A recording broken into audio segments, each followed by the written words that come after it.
Changing the Sales Game on webtalkradio.com. I'm your host, Connie Whitman. You know that I'm always excited that you join us this week.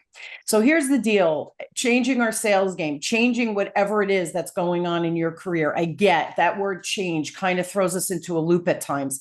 So to help you navigate whatever change you're dealing with in your career, business, etc., in the show notes, you'll see my link for my communication style assessment, my gift to you. You'll get 2 reports. So take the quiz, really quick, easy peasy. You'll get 2 reports. One spotlights your natural communication superpowers and shares how your message lands for other people. Flip side, your lowest score, to me, that's a blind spot, and that could be the more impactful report. That shows you when you're communicating with people who communicate opposite of you, how is your message landing there? So when we're navigating change, our communication skills become really critical for us to navigate that change with ease and grace. So that is my gift to you. Link is in the show notes. I hope you enjoy it. Now, to set the stage for my guest and I in our conversation, I chose a quote by Steve Chandler, and Steve says, "The sale must often goes to the most interested party." So now being interested and curious about what our clients need today and hopefully also into the future is always critical to our sales success. Now, so how do we show that we care, that we're curious, and that we're interested in helping, and hopefully it's always our ideal client? Well, one way is to use resources available to us that just spotlight our natural genius and our experience and truly shows our level of care. So one resource that I see either underused or maybe overused or not used in the right way is LinkedIn. So LinkedIn is truly a powerful resource, and too many people I find are using it and they're coming across as just icky and pushy, and they're vomiting what they can do for you. Not cool. So who is my guest today that we're going to dig into LinkedIn and really try to come up with some best practices? Well, his name is Indrek Põldvee. Indrek is recognized as an Estonian LinkedIn guru with a wealth of experience in sales, marketing, and coaching. Now, his journey and expertise are not limited to his success, but also include transforming businesses through LinkedIn strategies. So Indrek, thanks for being on the show and having this very important conversation. We have these tools and we're not using them correctly. Makes me crazy. So thank you for the intro, Connie, and it's fantastic to be here, to be in this podcast. That been waiting for months to have this interview with you. So it's an amazing opportunity. And first of all, I just want to say I love the quote that you choose, because I think it's really cool, because actually that's something I also tell in the trainings to the companies we go, that try to be interested, not interesting, because it's easy to be interesting, like, look at me, I've done this, I've done that. But actually, what really matters is show that you care, show that you are interested in them or the person, and you will learn much more. And I that's why the quote really, it's fantastic. Like, it's a really cool quote that you. Thank you. I do take time to choose the quote. So thank you for noticing, Indrek. It's funny, when I train a lot, I use Stephen Covey's 5th habit of highly successful people, right? Seek to understand before even beginning to try being understood. And we don't spend enough time listening and asking those questions to really uncover what the heck's going on. Again, not only today, but hopefully that we could become this planning partner for the future. So I'm glad you like the quote. I think it's impactful. So here's my first question for you, my friend. You know, what are some, because you're entrenched in the LinkedIn world, right? And that's your zone of genius. So what common mistakes do you see businesses make on their LinkedIn profiles that actually end up hindering their success? Oh yeah, so yeah, so it's like, it's how much time do we have?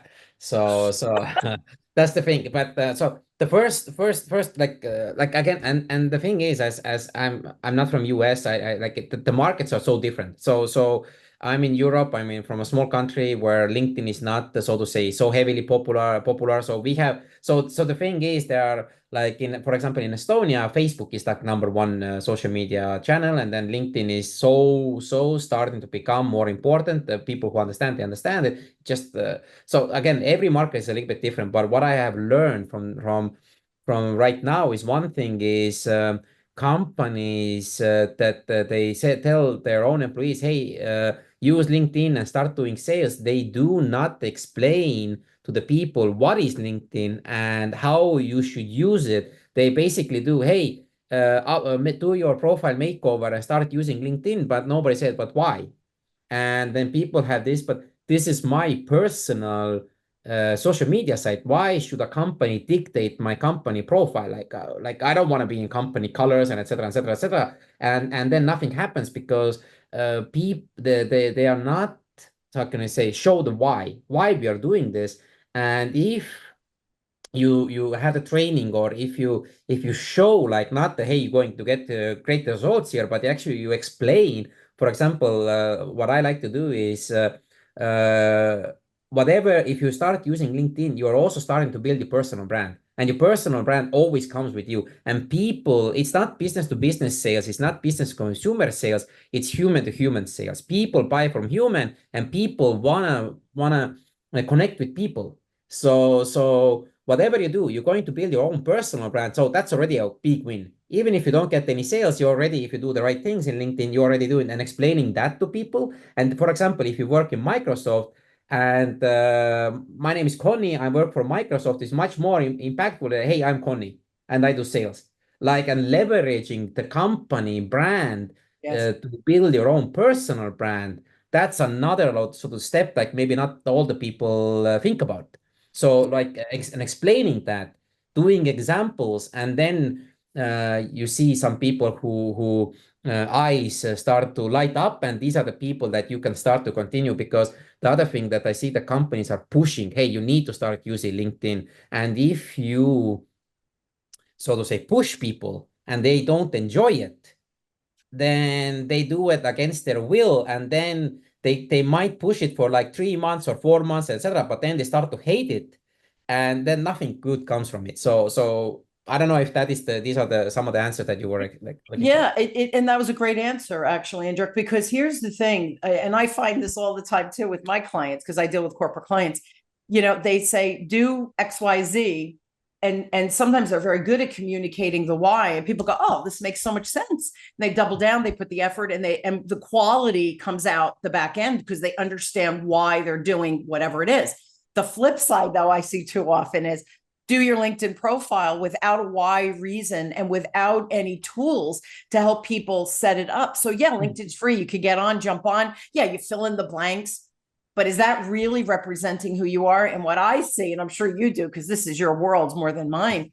But when I teach my business development class, I look at people's LinkedIn profile, right? Because we're using that as an extension before network, after networking to connect and build relationships. So when I look at their profiles, under about me, it's a resume. And I go, well, nobody wants to read your resume. HR people don't want to read your resume when you're applying for a job.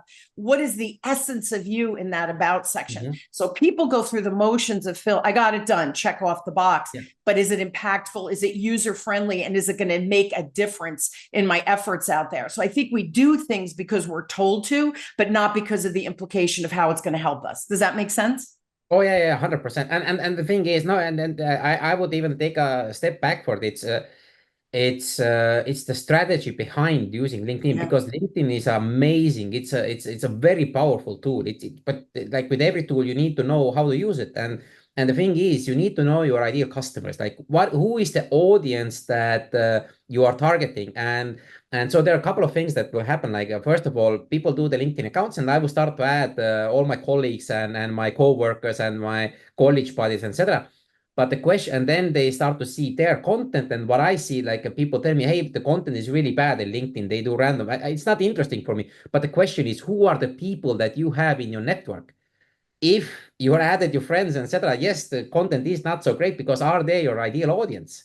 That's right. And then you need to step backward why you go to LinkedIn. And I also tell in my trainings, I'm so happy when after my training somebody says, hey, I'm going to delete my LinkedIn account. I say, fantastic, because you know that the platform is not for you, and not having a correct profile build up, the makeover, the ideas how to use it, it makes more harm to you than good. Because especially with CEOs and board members, when you're talking about the employer branding and etc., the most CEOs have their profile picture. Then they say, I'm a CEO of X company, about this empty. They've been building this amazing company for 20 years, and there's nothing more. And when you are as a board member, CEO, whatever job, the C-level job you are having in the company, a lot of people join the company because of you. And if your profile is not optimized, if they don't know how amazing person you have, how you built this company, you don't bring that out, and if nobody has explained it to you why you should bring it out, then you might lose an amazing amount of talent, for example, into your company. So that's another way, because again, like especially the new generation that comes out of college right now, they want to go to a company. They follow not companies, but they follow people. They Yeah. want to work with amazing people. I want to work with Connie because she's an amazing podcaster. She does amazing things. I want to learn from you. Yes. And this is why I'm joining. Like it's not about so like and it then some because LinkedIn is for business to business. We don't talk about people who maybe don't have that various options of jobs available. Yes, some people go to X amount of job because X job because they don't have any choice. But most of these talent that you're looking for from colleges for the type A people, they join because they want to get better. They want to work with the top people. And if your profile LinkedIn is like so to say shit, they don't know nothing about you. That's right. Why? How can you get that talent then? And you So said so yeah. many things there. Not only is it for generating new business, but we want to attract the right employees that are going to now represent our company as well, right? Because they are the face of the organization as well. So you said it at the onset, the company profile has to be pretty stellar, but the individual profile has to merge so that Right. people who are viewing it think, wow, this is a powerful duo, right? The employee is amazing and the company they work for is amazing. Let me look into this. I think I want to work with these people. But we're not even looking or thinking about who are we recruiting. We're just putting bodies in seats versus attracting, like you said, those type A employees or the people who truly believe in our mission. That's who we want to join our teams because they're going to be out there screaming it from the mountains because they believe in the mission, the vision of the organization. So I agree. We could use LinkedIn more than just generating business. It could be to generate that next best employee who's going to represent my organization to the nth degree. And that's powerful advertising, right? Oh, Without all spending money and stuff. exactly. No, but you're still spending money to hiring the right talent. But the Right, thing is, obviously. Right. but again, like I know a friend of mine who we actually met in LinkedIn, a Swedish guy. Like he worked in a company for 7 years, and when he left, the company made 250 million euro with dollar yearly revenue, and 70 million was his customers. So one 25% of company's revenue came from this guy's customers, and you can recruit him on LinkedIn. And actually, he was bought over by another company, and they found him on LinkedIn, etc. And they paid his the recruiters like yearly salary, like for findings fee for that guy, and that was not cheap, but they know the expertise. That this is how you find the talent and attract the talent. But I know him, and I know that he only goes to the companies where he knows that he can learn more. And because this is type A, they don't need money. They want to learn, they want to be better in themselves, and you need to show as an example. And this is how LinkedIn is so underused, so to say, in a lot of companies and places, like because you need to show, because also the top salespeople, they need to show how amazing they are, because other salespeople, I want to follow these people because we all want to learn from the best. That is also like and that employer branding, and then also your customers will start to see that, and That's right. it's a double effects that come from there, Yeah, there's a and it ripple doesn't happen effect. fast. Yeah, yeah, it's a huge ripple effect. You're right. So all of that has to be in alignment, and LinkedIn really is a great resource from many angles for business, but also for an individual. So what again in your travels working with clients, what are some of the lesser known features of LinkedIn that businesses should be utilizing so that they can have that maximum impact out there? So now that yeah, again, markets are different, and I know there is no universal thing that use this Right, feature, etc. But right. I can just tell this, like one of the things, like and this is for bigger companies. So here I recommend that companies less than like 50 people, like a LinkedIn company account, it needs to look good, but it is not something they need to focus on, because all revenue, with all sales and etc., they come like 70 to 80% of conversations on LinkedIn happen with personal accounts. So that is really important, because it's really difficult if you don't use ads to do any sales with the company account. But the company account is very a lot of time misunderused because I'm sorry to say it, I don't know if it's allowed in, but they make shit content. So, and the content is really bad. And this is why I think one of the underused things is the company accounts. The reason is because they make very generic content. They make content that goes to Facebook or Instagram, or they do like a couple of lines like, hey, look at this. We are so amazing. This is another product that we have. This is another product. A lot of companies use LinkedIn as a I don't know website or a news site that look at us how amazing we are, like we have a new tool, etc. But actually it should be used as a value added tool. Yeah. Like, and that's why when we also go to the companies, we say, hey, your own employees need to start commenting in LinkedIn more, because your own people have their own networks, and when you comment about 10 to 15% of your connection of your network will see your comment. So that's why commenting is so powerful in LinkedIn. But they say, most of the company employees say, but it feels fake if I comment my own company post. And the reason why it sounds fake is because the content is bad. Because if you have a new product, what should I comment? Yes, the product is amazing. Yes, of course it feels fake, because it's really difficult for people. But if the content is value adding content, hey, how to find the best manufacturers, and etc., etc. These are some of the mistakes that companies make when they change, when they choose their, so to say, new manufacturing partner or whatever the service that you're selling. You're making it value add. You're starting to educate your customers or your followers, and then your own people can start to add value there. Hey, there's another point I want to add in the comment, etc. And then you start value lating the content, and you are building a trustworthy audience. And this is very underused, because, for example, in Estonia, we have a company that has 500 followers. Like, it's so small, but it's a big company in Estonia. But we got with the post there like 10,000, 20,000, 30,000 views, which is amazing. We are doing better engagement than companies that have like a 500,000 followers, etc. Because it's not about the followers, it's about the engagement. Yeah. Yeah. And that is one section, I think. Yeah, and they have all these tools now, like the articles. Yes, you can write, but they have the newsletter. I know I don't personally use a newsletter because I do a newsletter in another venue, but they have all these tools built in, and we're not taking advantage of it. Especially if you're paying for the Sales Navigator or whatever those little extras are, you're paying for it, and then you're not using it. Like, to me, that's crazy. You're paying for a resource, use that resource, right? Yeah. Really wring everything you can out of it. The other thing you said about the content, I think, is critical.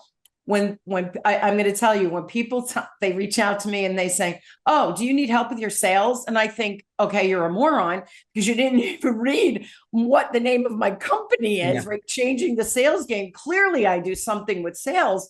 And I block them. I think I don't even want you in my network, because I don't want you commenting, because you're going to be pushing your crap. So instead of having a good ripple effect, we're actually stifling, because you're repelling people, instead of people saying, "Ooh, what do you do?" Right? We have to provide that educational content, not, "Hey, look at me.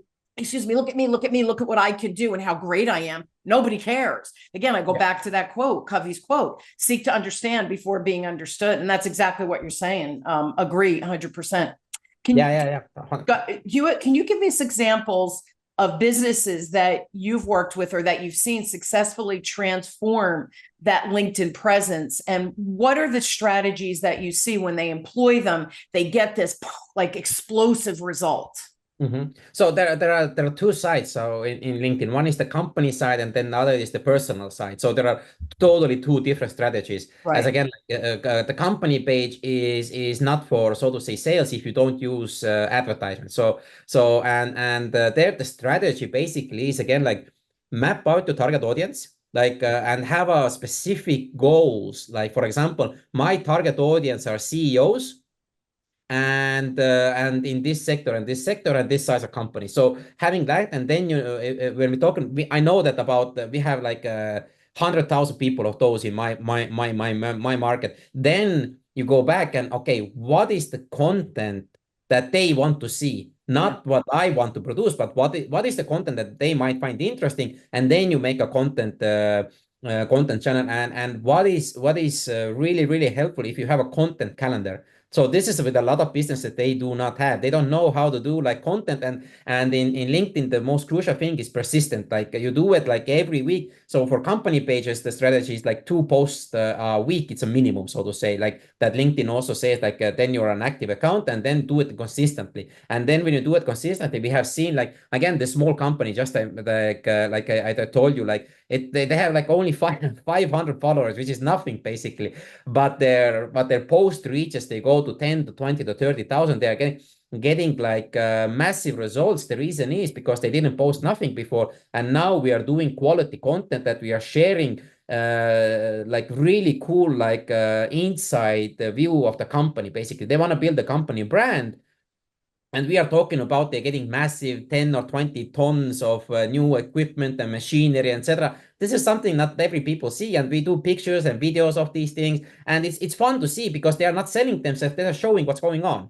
So they're building the brand. And the other way is the personal account. Now the personal account is a little bit different because there also you need to map out your target audience, but you also need to know what is your purpose in LinkedIn. Is it sales? Is it personal branding? Is it just building your network, or is it for sales? Is it for recruitment and etc.? So you need, and every person ideal customer in LinkedIn is different, because even if you work in the same company, for example, if you're CEO and if you're a CFO, so to say, if you're managing director or the head of finances, your target audience is totally different, because CEOs talk to other CEOs, or if the CEO is, if they want to help the company grow and want to recruit more people, so then the CEO is one of the best recruiting tools for the company, is the CEO's profile and or the C level.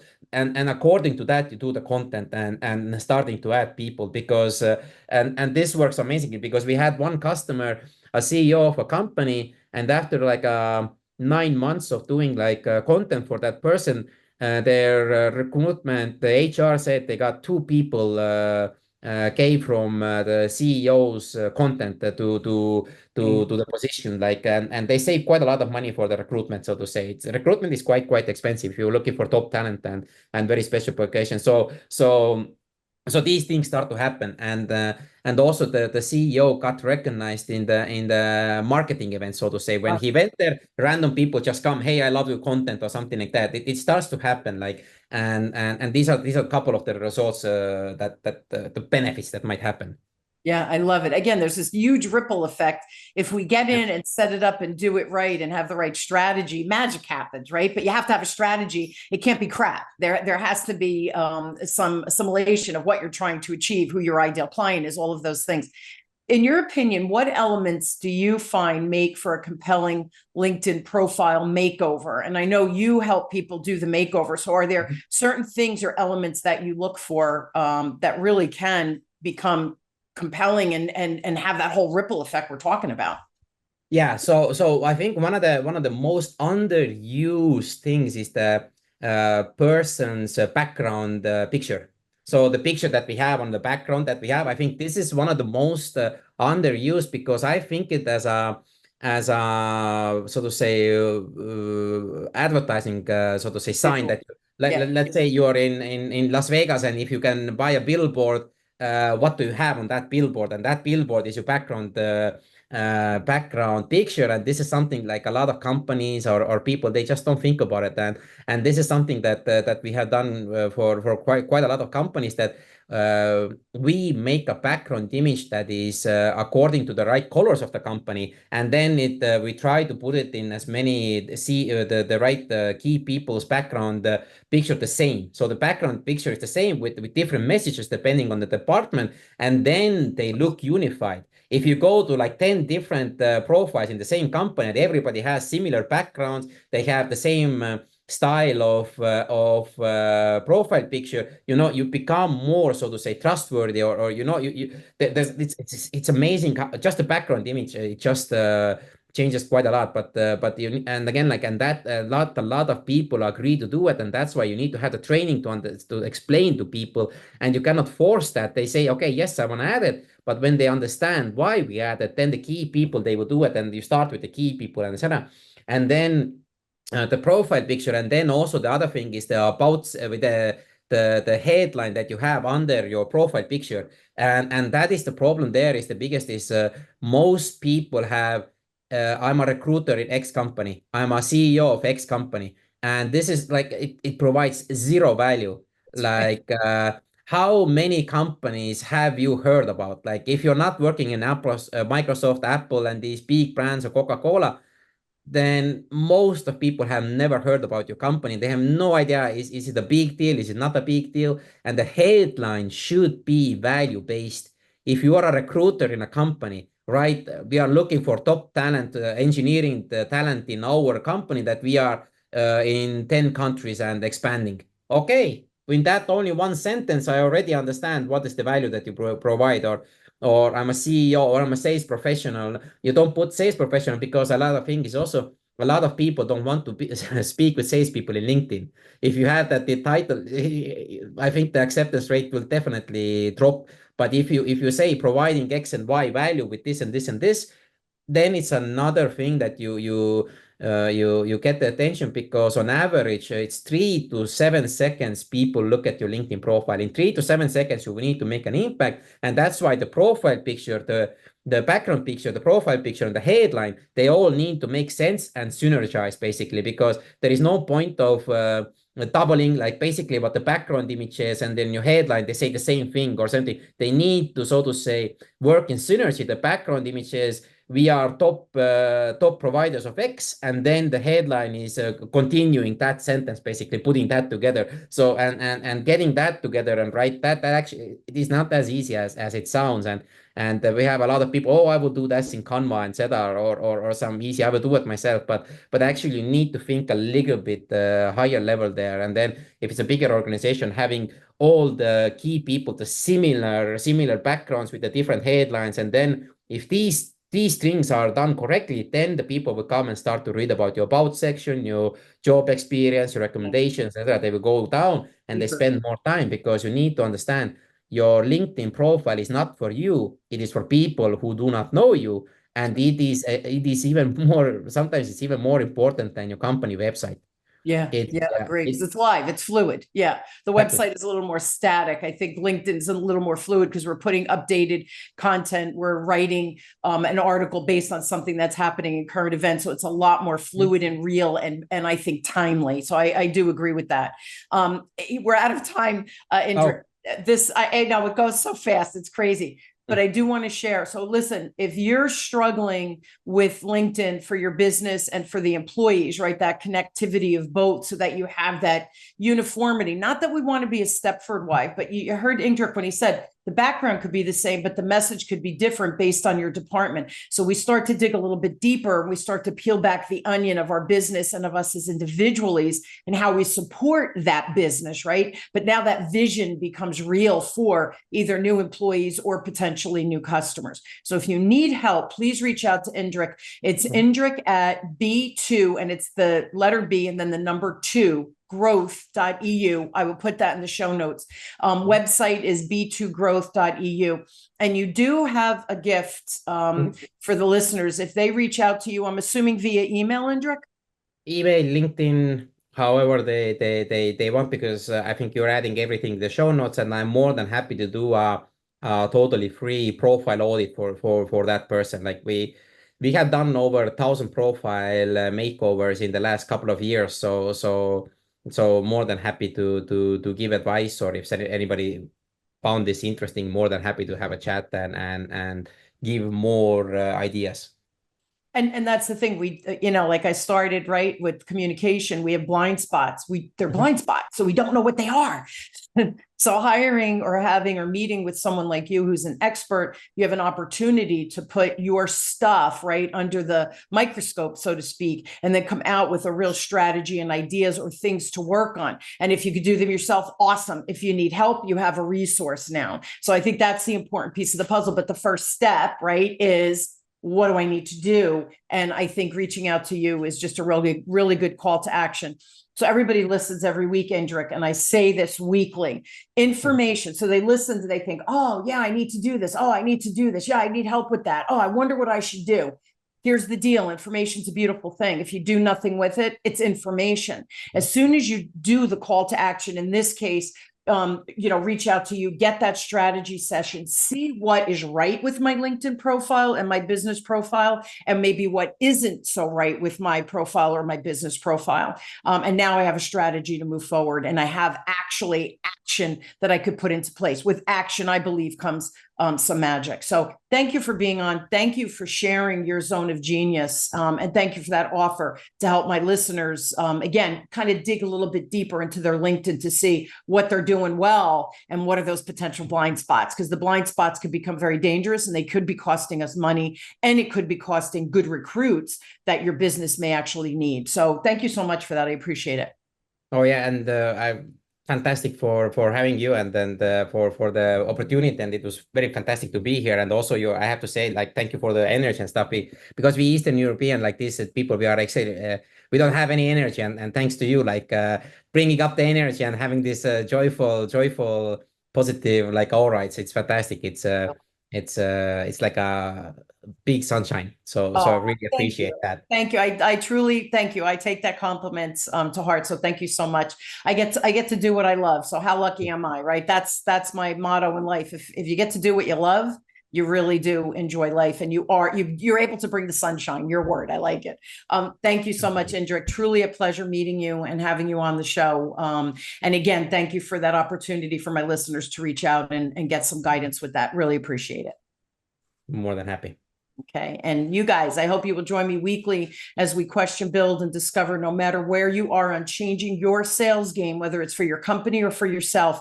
I truly hope my guests and I provided some good tips, ideas, and strategies, and maybe even just something to think about so that you know what that next step might be from your efforts, right? To make more sales or to improve whatever your status is. So again, thank you for tuning in. Thank you again, Indrek, for being on.